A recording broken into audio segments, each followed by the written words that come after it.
السلام عليكم ورحمة الله. إن شاء الله هنتكلم النهاردة عن الأمراض اللي بتخص الكلى. هو ده بخصوص العملية اللي أجراها المغني تامر حسني، وإن هو شال جزء من الكلى. هو بخصوص الموضوع دوت، بس إحنا هنخليه أشمل وأعم. هنعرف إزاي إن إحنا نحافظ على الكلى بتاعتنا عشان ما نحتاجش أي بعد شر عمليات أو أدوية أو ما إلى ذلك. طيب، هو ايه يعني ايه كلى اصلا؟ هو عضو من اعضاء الجسم. ده بتبقى موجود للانسان كليتين، بيبقوا موجودين ورا على جانبي العمود الفقري تقريبا في يعني المنطقه اللي هي منطقه البطن او اسفل الحجاب الحاجز بشويه. الانسان بيبقى ليه كلى واحده ولا اتنين؟ لا، هو بيبقى ليه طبيعي كليتين، بس وارد ان ممكن حد يتولد بكليه واحده بس. ده ممكن يحصل، ممكن يحصل، وفي ناس كتير بالفعل شاهدناها كده، وهي مولودة بكلية واحدة بس مش بكليتين. طيب، اللي مولود بكلية واحدة حياته بتبقى طبيعية، يعني ده النورمال بتاع جسمه. بس هي طبعا بتزيد في الحجم زي اللي بيعمل استئصال كلية بالظبط. حجمها بيزيد وبتقوم بمهام الكليتين. طب صحة الشخص اللي عنده كليتين زي صحة الشخص اللي عنده كلية واحدة؟ أقول لك لأ. اللي عنده كليتين صحته طبعا بتبقى افضل. طيب، ما احنا كده هوت، ما دام الموضوع ان هي بتكبر في الحجم، احنا ممكن نتبرع بالكليه التانيه وناخد فلوس كتير وندخل في تجاره الاعضاء وما الى ذلك. اقول لك لا، الصحه مش بتتعوض بفلوس خالص. الصحه ما بتتعوضش بفلوس. النقطه التانيه، الشخص اللي بيتنقل له الكليه التانيه اصلا، ده بياخد اصلا مثبطات مناعة، لأن الكلية ديت مش من نفس الجسم أو مش نفس مادة الجسم، فالمناعة ممكن تهاجمها. في بعض الحالات ممكن توصل كمان إن الكلى المزروعة يحصل لها فشل بعد فترة لو أهملنا في مثبطات المناعة. النقطة التانية، اللي بتعمل له العملية ديت لازم يفضل بتاع حوالي شهرين أو 3 شهور بعيد عن الناس، لأن المناعة بتبقى ضعيفة واخد مثبطات مناعة كتير عشان الكلية الجديدة تكون اشتغلت والمناعة ما تهاجمهاش فما تفشلش العملية. هي دي النقطة. طيب، هو الكلى ديت عبارة عن ايه؟ هي عبارة عن نفرونات. ايه النفرونات ديت؟ وحدات صغيرة جدا بتفلتر السائل بتاع الجسم او بتفلتر الدم. طب بتفلتره ليه؟ هو الدم فيه ايه وحش؟ فيه اليوريا اللي هو البول. بتفلتر الدم وتطلع البول. طب هي الكلى لما تفلتر وتطلع البول توديه فين؟ توديه على الحالبين. الحالبين دول 2 تيوب كده او مسارين صغيرين خالص بيوصلوا للمثانة، البلادر. المثانة ديت اللي هي موجودة في الحوض دي اللي بتخزن فيها البول. بعد كده هوت بيخرج بره الجسم. ديت كده هو احنا عرفنا الكلى وظيفتها ايه. طبعا هي الكلى طبعا ليها وظائف، ليها وظائف تانية وليها افرازات، وفي فوقيها الغدة الفوق كلوية او الغدة الكظرية. بس طبعا الموضوع يطول، احنا نحاول يعني قدر الامكان نلملم الدنيا شويه. طيب، احنا قلنا دلوقتي ده كده هو ده جهاز الاخراج بتاع الجسم، الكلى والحالبين والمثانه والمجرى البولي، سواء للراجل او للست. طبعا للراجل بيبقى مشترك مع المجرى البولي، مشترك مع التناسلي، اما الست لا، فليها المجرى البولي لوحده والتناسلي لوحده مختلف. دي طبيعة فسيولوجية جسم طبعا وطبيعة الجسم. طيب، ايه هي الامراض بقى اللي ممكن تصيب الكلى؟ هو طبعا الكلى احنا نعرف ان احنا ممكن لو فيها ورم او فيها مشكله عملها استئصال، بس احنا ينفع الكلى زي ما حصل كده مع المغني تامر حسني نشيل حته من الكلى بس؟ ده وارد وممكن يحصل ان احنا نشيل جزء من الكلى. طب ايه الحالات اللي تخلينا ان احنا نشيل جزء من الكلى؟ لو منطقه بعد الشر فيها ورم او فيها اشتباه بورم، الجزء ده الافضل ان هو يتشال. ليه؟ عشان ما ينتقلش للكليه كلها. طيب، في حاجات تانية ممكن حصوات، وفي حصوات عادية، وفي حاجة اسمها رمل كلى، وفي حصوات بلورية. الحصوات البلورية دي بقى بيبقى حجمها كبير كده، يعني أشبه بالماسة أو الزمرد، بتبقى حاجة كبيرة. فديت ممكن عشان أقدر أطلعها مشكلة كبيرة، وممكن يحصل نزيف، فأنا ممكن أشيل جزء من الكلى.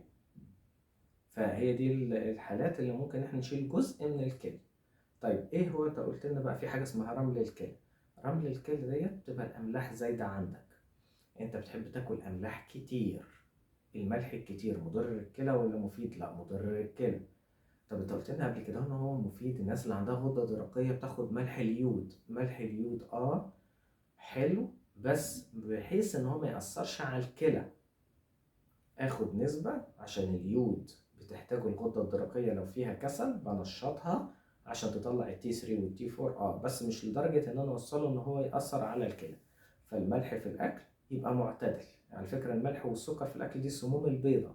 الاتنين دول اسمهم السموم البيضة، السكر والملح، والافراط فيهم مشكلة.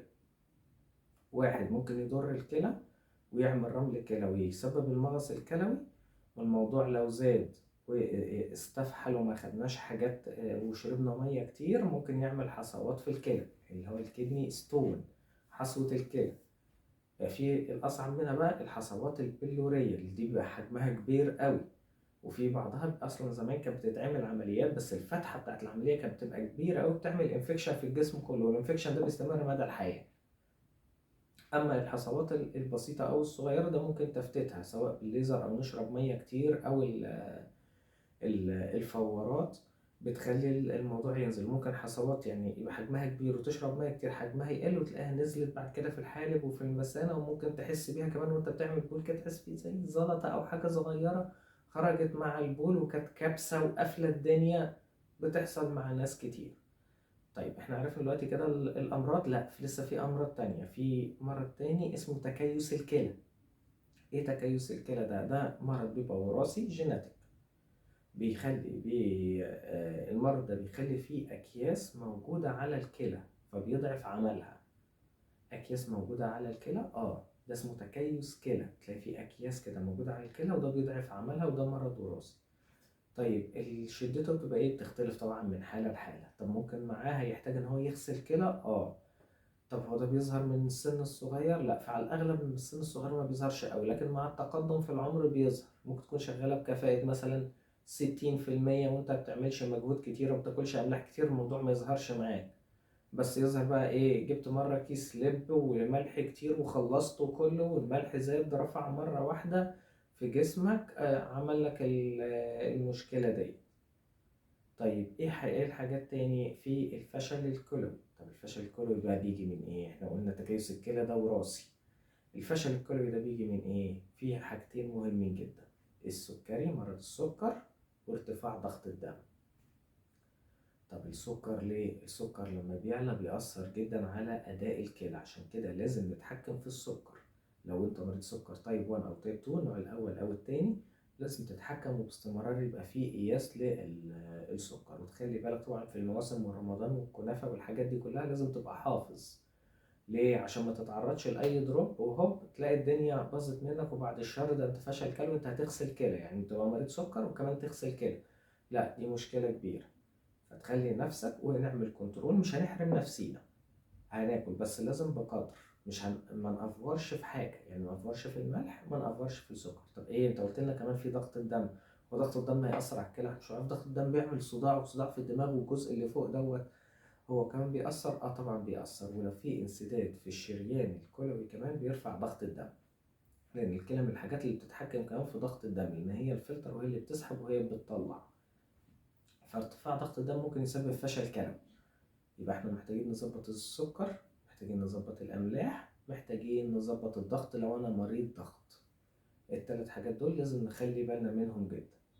طيب احنا دلوقتي قلنا في أكتر من حاجة. طب الوقاية بتاعتنا، احنا دلوقتي عرفنا الأمراض. الوقاية رقم واحد شرب مية كتير. طب أنا مباكلش أملاح خالص، ما عنديش سكر، برضه اشرب مية كتير. طب ليه أشرب مية كتير؟ ليه؟ كل ما بتنقي جسمك كل ما ده بيكون أحسن ليك. كل ما الجسم يبقى فيه مية كتير كل ما يبقى أسهل للكلى، لأن أنت في أي وقت معرض إن أنت تحصل لدروب. ممكن حطيت حبة ملح زيادة، أكلت لب، أكلت بتاع ده حاجة فيها أملاح، أي حاجة من الحاجات ديت ممكن أنت متبقاش واخد بالك منها، سوداني وعليه ومملح، أكلت حبة سوداني مملحين، حبة كاجو، حبة فوزدو، اي حاجه من الحاجات ديت وفيها نسبه املاح كتير وانت ما بتشربش ميه كتير، ما هتعمل لك مشكله. هتبتدي الانذار الاول المغص الكلوي، تلاقي جنبي وجعني، هبتدي اشرب ميه. طب اهملت، لا الموضوع هيزيد وممكن يقلب رمل كلى. رمل كلى الحصوات الصغيره بقى المتفرقه ديت. طيب لا اهملت، لا ممكن الموضوع بقى يزيد. طب ممكن اللي هو الرمل الكلى ده يتحول لحصوات بلورية؟ اقول لك لا، الحصوات البلورية دي عادة جسم ونظام غذائي، دي ما بتقلبش لدي، بس دي بيبقى حجمها كبير وبتعمل مشكلة جامدة، وبتلاقي في ناس عاملة عمليات كتير. لازم شرب المية كتير، سواء كنت عيان او مش عيان، عندك سكر وعندك املاح ما عندكش املاح، اشرب مية كتير. ده خط الدفاع الاول عن الكلى وبتسهل عليه كتير. طب انا ممكن مع شرب الميه الكتير يحصل لي مشكله؟ وارد طبعا ان يحصل، العادات القاطئه كتير. في حاجه كمان اسمها البروتينات الحيوانيه، دي برضو لما بتزيد بتعمل مشاكل. دي لما بتزيد كتير بتعمل مشاكل. الناس برضو اللي بتاخد ادويه كتير، في ادويه بتاثر على الكلى، وخصوصا ادويه التخسيس. الناس اللي بتفرط في أدوية التخسيس وتخلي الكلى، تجبر الكلى إن هي كمان تصرف مع اليوريا، تصرف الأملاح والفيتامينات اللي موجودة في الجسم، دي برضو مشكلة وبتزود الإجهاد على الكلى. فأدوية التخسيس لازم لما تتاخد تحت إشراف طبيب، ويكون معاها كمان بنعمل تحليل وظائف كلى عشان نشوف الوضع إيه. عشان إحنا دلوقتي هتخليها تقوم بدورين، هي هتفلتر الدم بتاع الجسم وتطلع منه اليوريا، وكمان هنخليها تصرف فيتامينات وأملاح. احنا كده زودنا دورها، فزودنا الشغل عليها. طب لو هي أصلا تعبانة، لا ده مشكلة تانية بقى.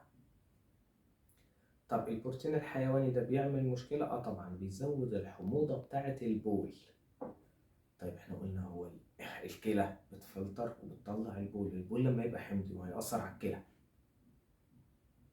فنخلي بالنا برضو من النقطة دي. طيب هو الحاجات دي كلها احنا لو خدنا بالنا منها كويس جدا، احنا نخلي بالنا منها، بس يا ريت يبقى في برضو متابعة شهرية، خصوصا لمرضى السكر، الناس اللي بتاخد مرضى اليوريك اسيد او النقرس، مرضى الضغط. طب هنعمل تحليل الحاجة دي يا اما 3 شهور او 6 شهور على الاكتر.